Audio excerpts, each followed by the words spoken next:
ABC Video. A world of entertainment for everyone.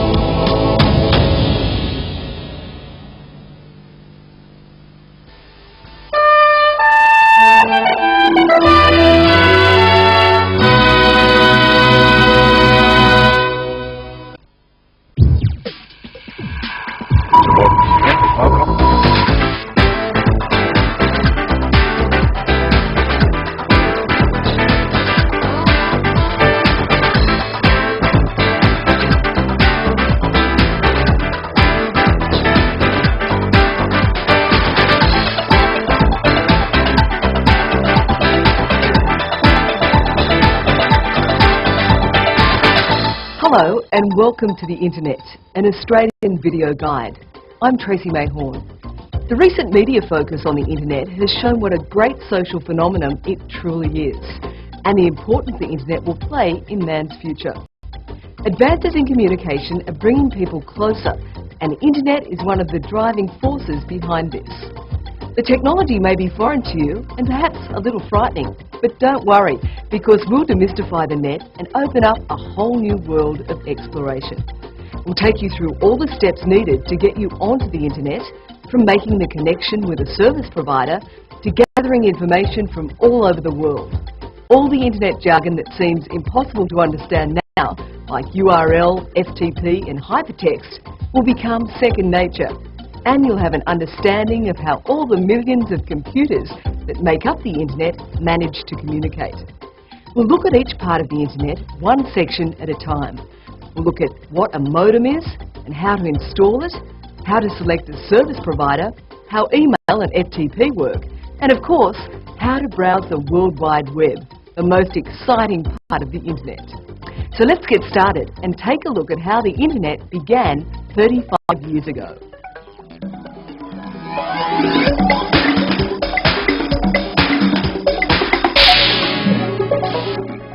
The Internet started life as a research project in America in the late 1960s. The American Defense Department required a communication system that could withstand a nuclear attack, and if some sections of the system were destroyed, it wouldn't matter, because the overall system would still work. They created a network to achieve this. A network is basically a number of computers joined together by a wire, typically over long distances. These networks proved themselves invaluable, and they began to grow. One computer network in a building would join the network of another building and another, which would eventually form the network of a town. This town would join another town, and then a city, and another city to form a state network. The states joined to form the network for a country, and countries to form a global network. However, the computers needed a common language to communicate with each other. The language created is called TCP/IP, which stands for Transmission Control Protocol, Internet Protocol. And you'll probably hear TCP/IP mentioned a lot on the Internet. It's just like saying that from now on, when we talk to each other, let's agree to use English. And English will be made up of letters, which form words that form sentences. The computers can speak their international language in many different ways. On a computer network, this could be in the form of a telephone line, a fibre optic cable, or even a satellite link. Of course, you're most probably using the telephone line and modem. Let's have a look at what travels down the cables. Now, we use cars travelling along highways which carry passengers to their destinations. On the Internet, we have things called packets travelling down cables carrying data. Each packet is uniquely identified. In the same way that our cars carry number plates, which makes each car unique, Internet packets carry a type of number plate called an IP address. Every computer on the Internet has a unique IP address, and there are literally millions of them. A packet has to find its way to the computer with the same IP address. Here's how it does it. Imagine hundreds of policemen directing traffic along a highway. Some direct cars to the off-ramp, and some direct cars to continue down the highway to another off-ramp. The drivers of the cars know where they want to go, but don't know how to get there. In this case, the policemen look at the car's number plates and direct the driver to the correct off-ramp. The car's journey can be quite long and will often travel down many highways and make many turn-offs. The IP addresses on the internet are the car's number plates, and the policemen are actually special boxes called routers connected to the cables. The packets pass through the router, which knows how to interpret the IP address and direct the traffic. When the car or packet gets to the end of its journey, it arrives at a computer that knows what the information is for and how to use it. Most of the time it will process the information and send your request back down the highway to your computer with its own IP address. A car can only carry a certain amount of passengers. If you need to move more passengers, you need more cars. This is very similar to a large file on the internet. It will be broken down into tiny pieces and put into many packets. The computer at the other end will gather all the packets and glue them back together. A packet can carry all sorts of data, including text, graphics, sound, or video. And just like the peak hour rush on our roads, a computer network can get choked with too many packets. The faster your modem, the wider the road and the more information you can send and receive.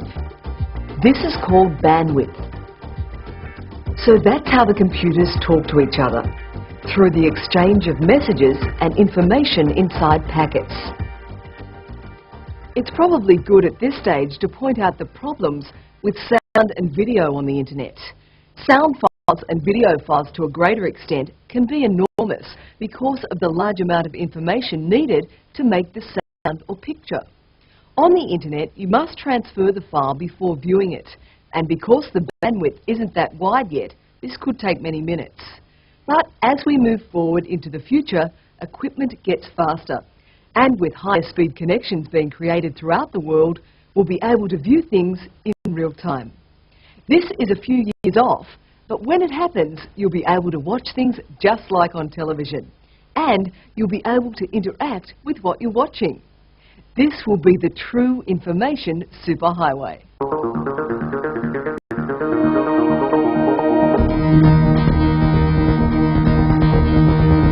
Before we begin our journey on the internet, we need to cover some computer basics. Hardware. These are the physical things like monitors, keyboards and modems. And there are certain requirements you need for the internet. This video looks specifically at the hardware and software for IBM PCs and compatibles, though the Apple Macintosh has software very similar to the ones we'll be showing you. The base model computer for use on the internet is an IBM compatible 486 with a speed of 33 MHz and 8 megabytes of RAM. You can use an older computer, but you may find things very slow. A 486 is the processor type, which is the brain of the computer. 33 MHz is the speed at which the computer operates and processes information.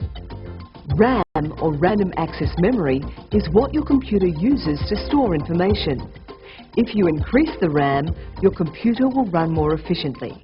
It's interesting to note that these computers have more than 1,000 times the memory of the supercomputers that started the internet back in the late 60s. If you're after a fast computer, then you should look at the Pentium 90 MHz. A Pentium is the next generation of processor after the 486. You'll also need somewhere to store all the information you'll take from the net.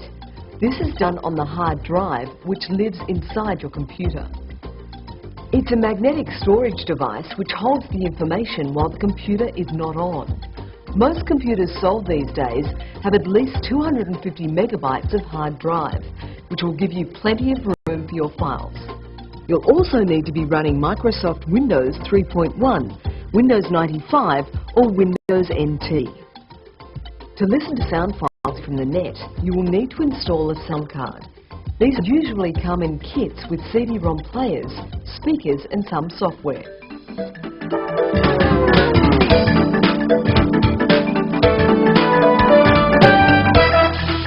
Now we come to a very important piece of equipment, the modem. The modem is used to communicate with other computers using the phone line. Like everything else, the faster the modem, the faster you'll be able to work. Modems come in speeds of 9600, 14400 and 28800 baud, with 14400 being the most common. However, the faster 28800 baud modem will soon become the standard. Most modems nowadays also come with the ability to send and receive faxes. There are two types of modem, external and internal. An internal modem plugs into your computer inside its case, and an external modem sits next to your computer on the desk. It's up to you which one you prefer. The internal modem is certainly much neater with not so many cables, but harder to install.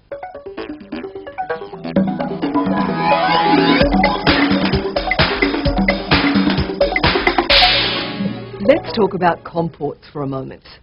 COM port is short for communications port, and most PCs have two.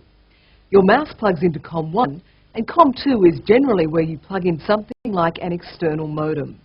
Most internal modems are factory set for COM2. If your computer has a COM2 port already and you install an internal modem, you may have what is called a port conflict. This is similar to trying to squeeze two people through one doorway at the same time. They get stuck. If this all sounds too complicated, purchase an external modem which won't have this problem. Always read the manufacturer's instructions to familiarise yourself with the installation.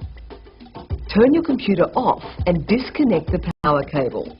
To install an external modem, start by plugging the serial cable into the rear of the modem. This is what it looks like, and there is only one connector. The back of your computer should look something like this.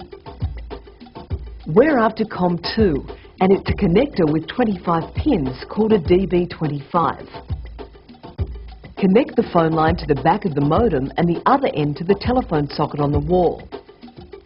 You can now plug in the power cables for both the computer and the modem. To install an internal modem, the first thing to do is undo the small screws around the back and remove the casing.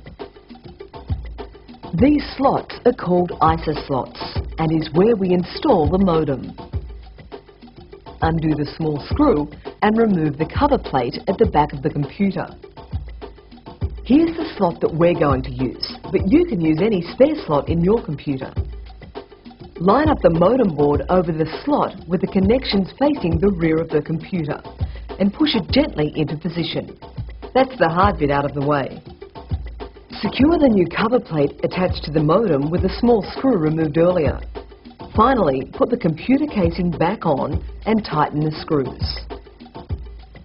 Now plug the modem into the phone line and we're ready to connect.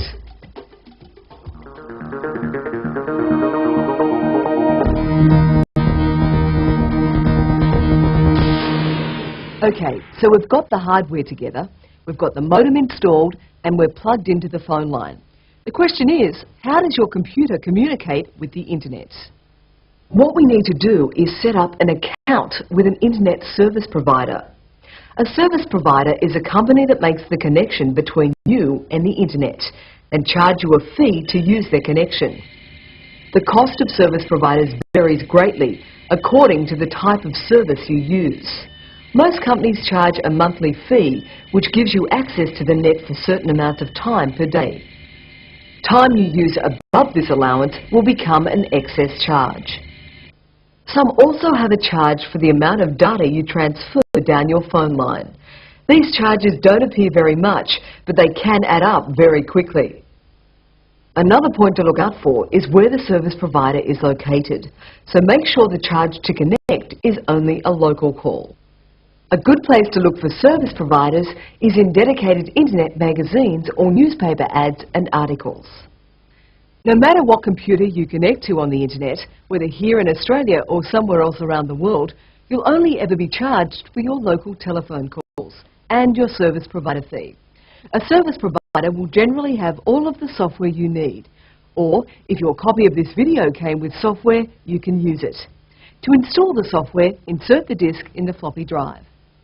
If you're using Windows version 3.1, select Run from the File menu.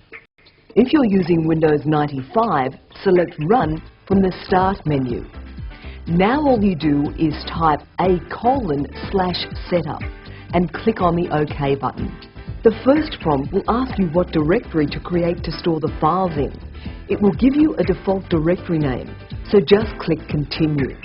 The computer will now read the disk and set up the files on the hard drive. Once it is finished, it may ask you to do another function, like add C:/internet/winsock to your path statement. This is not necessary, so just click OK. Whether this message appears or not depends on the setup software you're using. The next thing to do is register with the service provider. If you open your newly created Internet directory, you will find a file called README.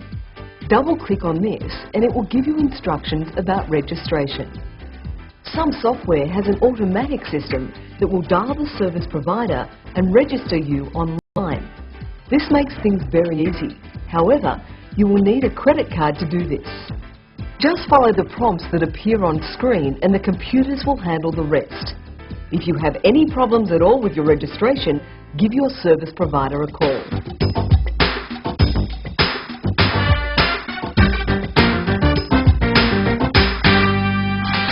The dialer is probably the most important piece of software to connect you to the net. It establishes the lines of communication between you and your service provider, and without it, you wouldn't be able to use the internet. It picks up the phone, dials the service provider, logs you in, and sets up PPP or SLIP communication, all automatically. SLIP stands for Serial Line Internet Protocol. This is an older system and lacks many of the advantages of PPP. PPP stands for Point-to-Point Protocol. This is a newer system and is more popular. The benefits of PPP are that it is faster, more stable and secure.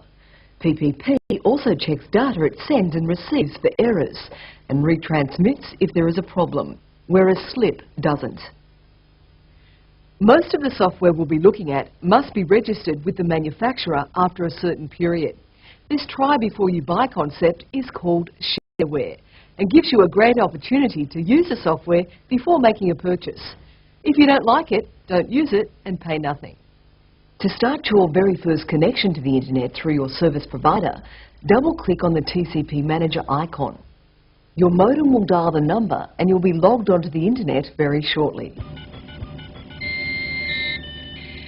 There are options in Trumpet Winsock to automatically call again if connection is lost. Your Trumpet Winsock may be set up to do this already.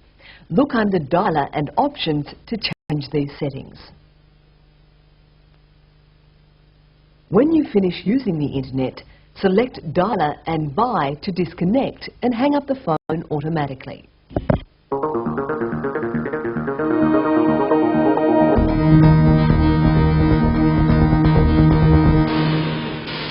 As you become familiar with the internet, you'll find vast amounts of information at your disposal, mostly from educational facilities like universities from all around the world.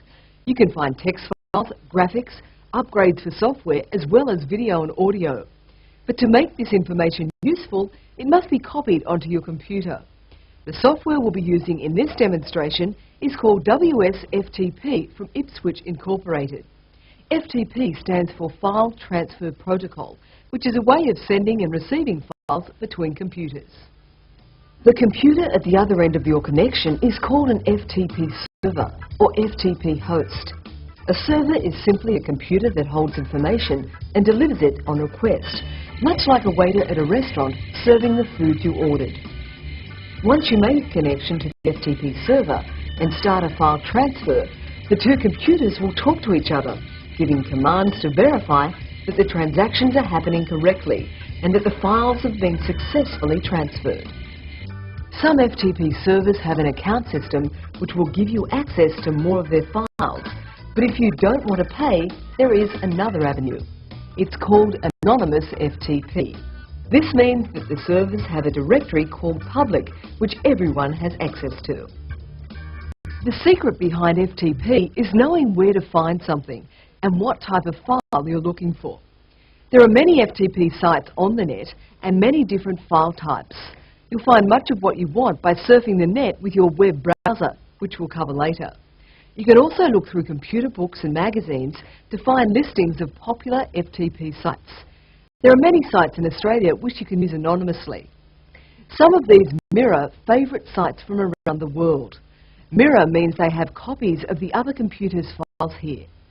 These sites are generally much easier to access than the busy international sites, which may be in high demand. So let's look at how we use dedicated FTP software. Double-click on the WSFTP icon on your desktop. You should see a window entitled Session Profile. For the moment, just click on the Cancel button. The FTP software has two sections. The one on the left is your computer, titled Local System. The one on the right will be the server, the other computer titled Remote System. Let's try some simple functions. The directories are displayed in the top box and the files in the box below. In the top left of the window is the disk drive you have selected on your computer. We're going to make two directories. Select your hard disk, the C drive. Now press Make Directory and enter INT files, which is short for Internet Files, and press OK. A new directory is created. We'll make another directory under this one, so press Make Directory again, type Download and press OK. Notice that the box at the top of the screen shows you where you are and where a file will be stored when we start a transfer. Clicking twice on the two dots will take us back a directory like this. Click on the download directory twice to return to this directory again. It's time to connect to our FTP server. We're going to use the Adelaide University FTP site in our demonstration. Click on Connect in the bottom left corner of the window. You'll see a window called Session Profile. A profile is just a setup for a particular connection where you enter the FTP address and relevant information. We'll call the profile for this FTP session Adelaide. Now type in the site's IP address, or in this case its name, in the host name box. Every FTP server or site has a name which usually starts with FTP, followed by a name of the server's choice, in this case Adelaide, and then some extra information like .edu.au. We'll explain these terms later. Select Automatic Detect in the host type box. Once we have selected the FTP site like Adelaide, we need two things, a username and a password. If we don't have an account on the server, we must use the name anonymous and the password guest. Some systems actually require you to supply your email address as the password instead of guest. We'll cover email a little later. Now click on Save. Next time you open FTP, you can just select from the profile name list. Click on OK and we should make contact with Adelaide in a few seconds. Here at the bottom of the window you can see the computers talking to each other and passing instructions. You can now see a number of directories and files.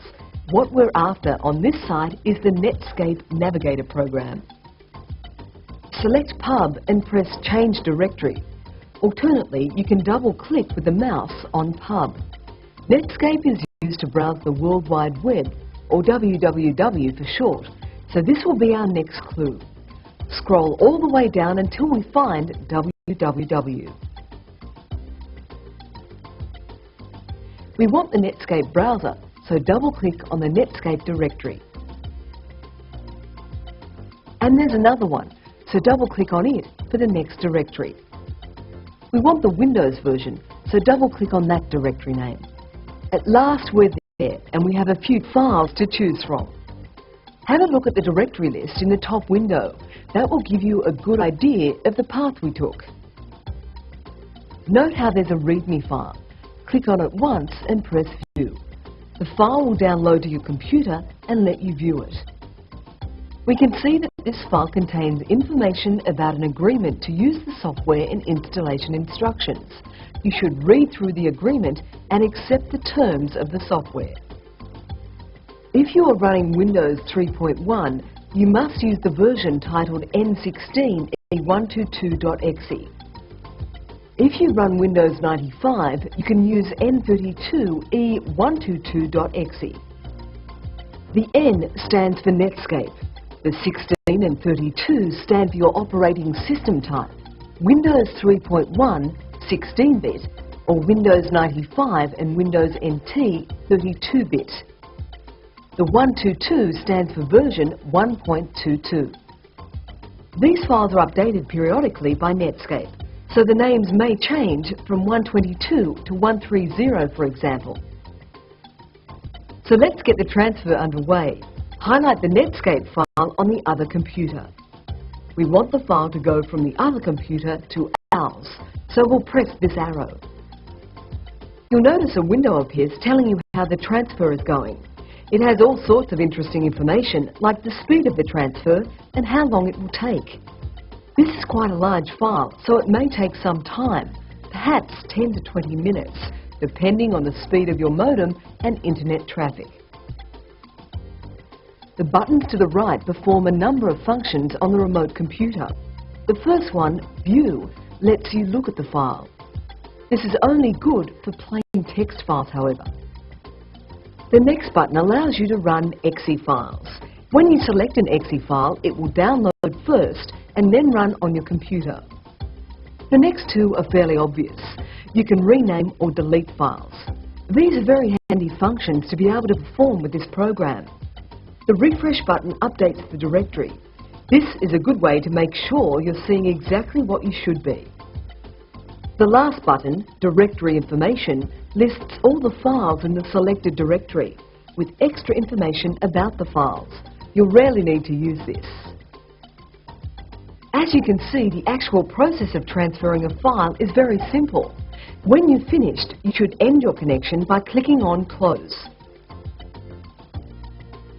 Now that you've got the Netscape Navigator file on your computer, you can run the setup program and install it.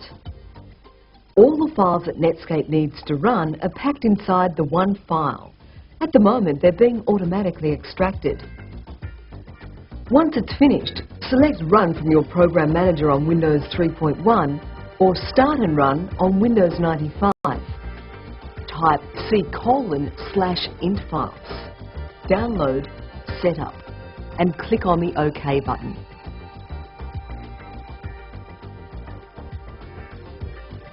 Netscape will now prompt you through the installation process.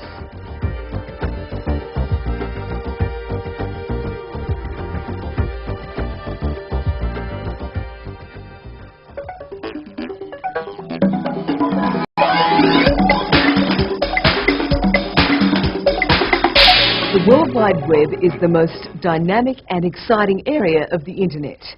It's also the easiest part of the Internet to use. When you connect to the World Wide Web, or www for short, you can view text and images, listen to sound, and even watch video from all over the globe. We'll go into detail in a moment, but let's look at how the web started. As we have already seen, the Internet started in the late 60s. However, the World Wide Web began life in 1989 by a group of physicists in Geneva. Their aim was to easily share research and ideas. Not only did they want to share just text, but images and graphs as well. A proposal was put forward to start the project, and today we know it as the World Wide Web, a system of sharing text and graphics which we now all have access to. Graphics and text that live on the web are arranged into pages.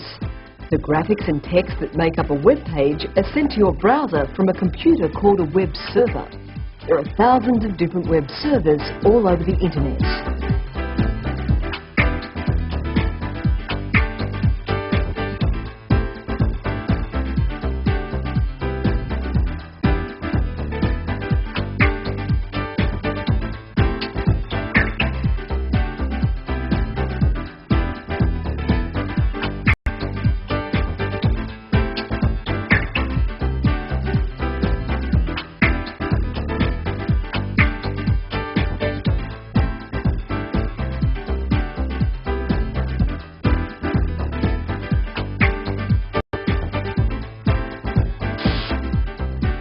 The words hypertext refer to the most powerful part of the World Wide Web.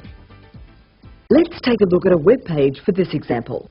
You'll notice that besides the heading, bold text and italicized text is a sentence that is underlined in blue. This blue underlined text is called hypertext and has a special function. As you know, the web is made up of many computers all over the world, each with different types of information. Clicking on the underlined text will take us to the computer that holds the information about the underlined subject. This is the primary means of navigating and finding information on the web. For example, here is a list of television shows, each with the blue underlined hypertext. As soon as you click on one, you're actually connecting to the computer with that information. This could be in America, South Africa, England, or even in the house or office next to you right now. You can go anywhere your interest takes you with the click of a button. This easy access to enormous amounts of information is the real power behind the World Wide Web. Remember earlier we were talking about all of the computers on the internet having a unique address called an IP address? And with millions of computers on the net, there are millions of different IP addresses. If you have an internet site you visit regularly, you'll have to remember this address. And if you have many websites, you'll have to remember many IP addresses.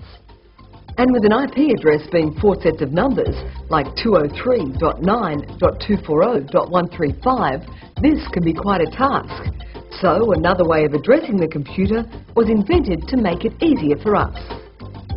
It's called a domain name. Instead of giving a number to a computer, we give it an ordinary English name. For example, 203.9.240.135 can also be called www.hullabaloo.com.au. Hullabaloo is the main name, and the www and .com.au are other parts of it. On the web, it is typical to find most computer names or domain names beginning with www, which is short for World Wide Web. The next name, Hullabaloo, is the name of the company or individual that owns the name and has a web server on their computer ready to send you information. The .com.au has significance, however. In this example, COM stands for a commercial organisation and AU stands for Australia. You will often see EDU, which stands for educational, NET, which is a computer network, ORG, which is a non-profit organisation, and others. Other countries could be NL for the Netherlands, SE for South Africa, or JP for Japan. America is the only exception to this rule. They have no country code after their name. As we've just seen, the domain name is the name of the computer. But how do we access information on that computer when using the World Wide Web? On the top of the browser is a line that says location. To access a particular computer, you can enter the IP address or domain name. Remember, they're one and the same. However, before we do, we need to prefix the domain name with http://.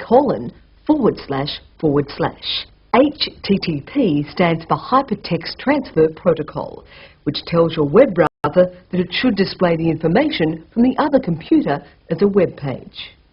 Now we end up with http://www.hullabaloo.com.au. This complete set of letters has a name also. It's called URL, which stands for Uniform Resource Locator or Uniform Record Locator. This is the message that gets sent down the internet cables and eventually finds its way to the other computer. The other computer sees this and sends back the web page to your computer. And, just like the directories and subdirectories on your PC, you can add subdirectories to the end of the URL. For example, here is the URL for the Sydney Morning Herald. This tells the browser to go to the Sydney Morning Herald web server and look in the Metro directory and then the Cinema directory. What it finds will be sent back to you and displayed. Now that you know about the nuts and bolts, let's take a look at the World Wide Web and the browser we'll be using. It's called Netscape Navigator and is probably the most popular browser on the market today. Double-click on the Netscape Navigator icon to start the program. At the top of the screen are the main navigation buttons. The first three and the last one are the most commonly used. Let's click on a blue hyperlink and move to another web page. We'll click again and move to one more. Pressing back will take us to the previous page, and pressing back again will take us to where we started. Forward takes us the other way. Notice when you come back to a web page, the hyperlink you just clicked on is a dark blue instead of a light blue. This is to let you know that you've already visited that link. If you want to visit that link again, you can simply click on the hypertext again. Some pages have large graphics, like this one at Netscape, which when clicked on will also take you to another part of the web. They're becoming more common and offer a more interesting and intuitive way of web browsing. If the web page you are viewing is taking a while to get to you or has graphics that are slow to load, you can press stop to halt the transfer. The hyperlinks will still work, but you may be missing some of the document or graphic. If you want to load the web page again after stopping it, you can press reload. The menu on the Netscape Navigator has many other functions that are quite straightforward, and you should spend a bit more time experimenting with them. Bookmarks. This is a great way to make a list of commonly visited websites. Once you find a web page you like and want to keep as a bookmark, you select Bookmarks and Add. That web page address is now added to your list. Future, just select Bookmarks and select the name. You can arrange your list of bookmarks by selecting from the menu Bookmarks and View Bookmarks. You'll notice that a new window is opened with a list of your bookmarks. For example, the television folder contains links to web pages with TV shows. You can also create a new folder under another folder, building up a tree which makes your bookmarks easy to understand.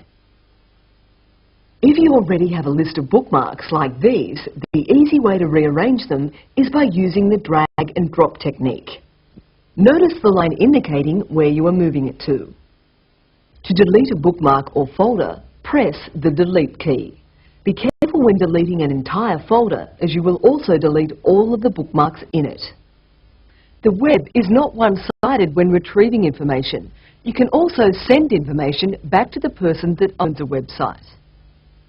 This web page has all of the elements that we've seen already, but also has areas on the screen that you can enter text and make choices. They're called forms. All you need to do is fill in the boxes that require a response and submit the form. The way to submit a form is usually by pressing a button that will say something like Submit or Send. Your details are sent to the other computer and stored. Remember, if you don't want to fill out something, you don't have to. A point to note here is that when submitting your details to a company, be careful with personal information like credit card numbers. The internet is not secure, and the information that travels up and down its highways can be viewed by anyone. You can see if the computer you're dealing with is secure by the key icon here. If it is broken, then the line is unsecured. If it is unbroken, your details will be safe and encrypted before being sent.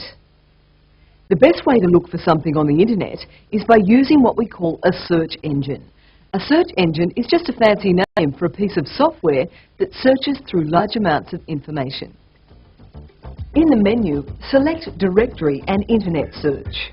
A web page will load onto your computer with a list of search engines for you to choose from. The Lycos homepage is the one most commonly used and has millions of listings about all sorts of subjects. Let's take a look at how it works. Fill in the form by typing what you are looking for in the box that says Query and click Search. In our example, we'll search for television. Let's say you're looking for information on the television show Hot Chips. You might not always find what you're looking for, and you may need to search again with a more specific set of words like television and hot chips. Again, hit the search button. As you can see, you've narrowed your search down a great deal.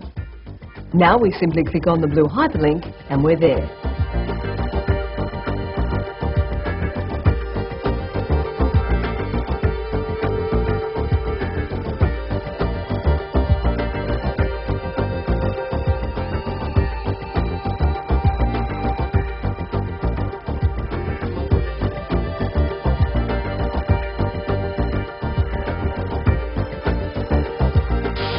The Netscape Navigator is a clever piece of software and the one you'll use most often.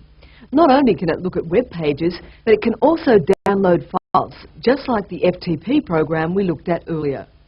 On some web pages, you'll see programs you can download. These could be games or software updates, or simply document files for use on your word processor. You can even download many files at the same time and still browse the web. Email or electronic mail is the next section we'll cover, but it's interesting to note that the Netscape Navigator can also send email for you. At the bottom of most web pages is an email address. When you click on this hyperlink, the browser's Send Mail window will open. Fill it in and send your message. We won't go into details here, but once you're familiar with the next section on the video, you'll understand how this works. Like all software, there are many options that let you tailor it to your needs. Netscape Navigator is no exception, and you can change a range of these under the Options and Preferences menu item. So that's it, the World Wide Web, with the many exciting and interesting things it has to offer. It's always changing and always different, but its future is assured with many more people joining the internet and publishing their own web pages for you to enjoy. At the end of this video, you'll find a list of some great internet sites to visit. Surfing the net, as it's called, can be so much fun that it could end up consuming a lot of your time.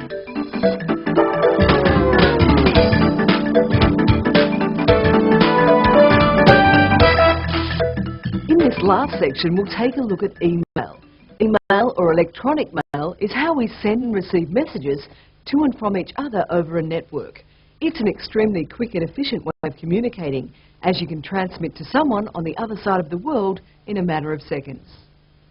Email works just like Australia Post. You mail a letter and it's sent to a post office box, where it sits until you check your letterbox and collect it. When someone sends you an electronic message, it goes from your computer to the destination mail server, the post office, and sits there until you ask for your email software to collect it. The Internet email package we'll use for our demonstrations is called Eudora by Qualcomm.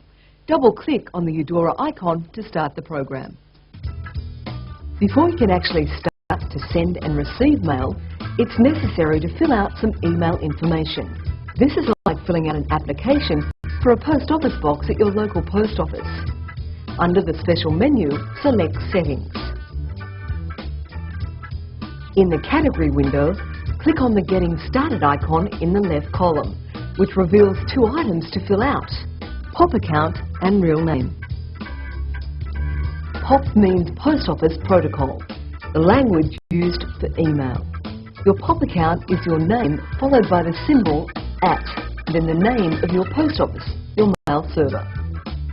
My name is Tracy and my post office is mail.access.com.au. However, my actual email address is tracy@hullabaloo.com.au. This is the same as your street address or private post office box number. So we can send mail, we need to fill out some information and click on the OK button.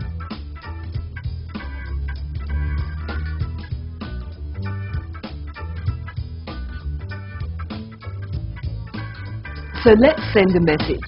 We'll write to a friend in England to confirm their travel arrangements for a trip to Australia. Why not just pick up the phone and call, you're probably wondering. Well, email removes the time difference in global communication.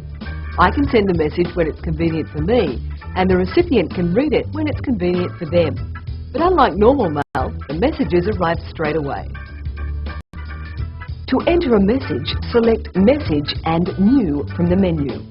This reveals a new window ready for your information. Firstly, we have to fill in the header. This is general information about the message. It contains to and from addresses, a subject line, carbon copies and any attachments. An attachment is a file you can send along with the email message, like a graphic or demonstration software, for example. The software will automatically add the date and time to your mail. Now, just as you would with a normal letter, you can end your email message with a signature. A signature is not needed, but adds a nice touch to your letter. Select Signature from the window menu and type in relevant information. Whatever you enter as your signature will always be attached to the end of any email you send. Close this window. Click on the Send button and your mail will be on its way. Nicknames are a simple and quick way to address your mail. Instead of having to remember an email address, such as info@shopping.com.uk, you simply choose a nickname to represent that email address, such as shops. The next time you send mail, you can enter the nickname into the To field. Eudora will automatically replace this nickname with the correct email address when you press Send. To set a nickname, select Window and Nicknames to view your list. On the left are the nicknames and on the right are the email addresses. Press New and enter your nickname and press OK. Now enter the actual email address.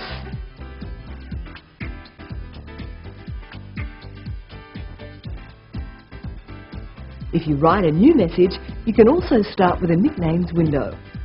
Highlight the nickname of the person that you wish to email to and press the To button. So now that we can send mail, we need to know how to retrieve mail sent to us, which is waiting on our mail server. You can manually check for new email at any time. Eudora can also automatically check your mail server at certain time intervals. Click on Settings in the special menu and then click on the Checking Mail icon. This reveals a window where you can enter the time period for checking your mail, let's say every 20 minutes. If Eudora finds mail waiting for you, you will hear a musical alarm and a box saying you have new mail will appear on your screen. Clicking on OK in the dialog box will reveal a list of mail in your In mailbox. The new messages will display a bullet point beside them. Double-click on these items and the message will appear on the screen. Once you've read the message, there is no need to save it, as it stays in your computer until you delete it. Deleting a message happens in two stages. Click on the message you want to remove. Now click on Delete from the message menu or the trash can on the toolbar. If you click on Trash in the mailbox menu, you will see the contents of your trash bin, including the message you just deleted. This is purely a safety system. Click on Delete in the message window again, and the message will be deleted from your hard drive. You can create new mailboxes for different items, so you can keep your mail sorted. Click on the mailbox menu and select New. Here you can name your box. Once you have received new mail, click on the item you want to transfer, then click on the Transfer menu and select the mailbox you would like the mail to stay in.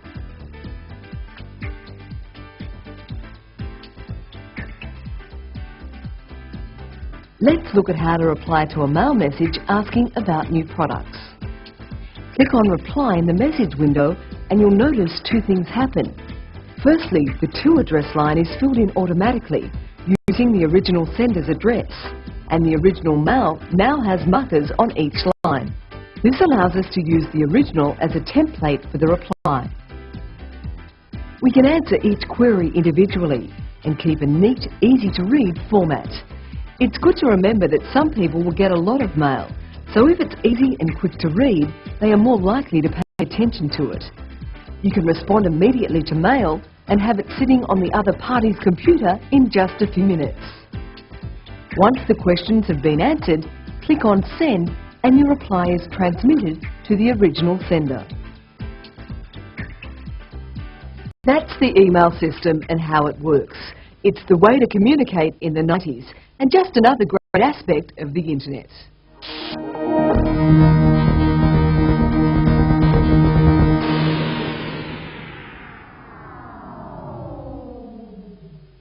Most of the software you've seen on this video is shareware. Remember, this is the concept of try before you buy. It works well, and if you like the software you're using, please register it with the manufacturer. It's not very expensive, and contact details for the websites of the authors will follow. I hope you've enjoyed your guided tour through the major parts of the internet. I'm sure with time, you'll become as good a net surfer as the best of them. Remember that the internet is always evolving, so keep trying to explore new areas. Read magazines, magazines, newspapers and talk to friends to find out the latest about hot new sites on the net and new software that will make your journey even easier.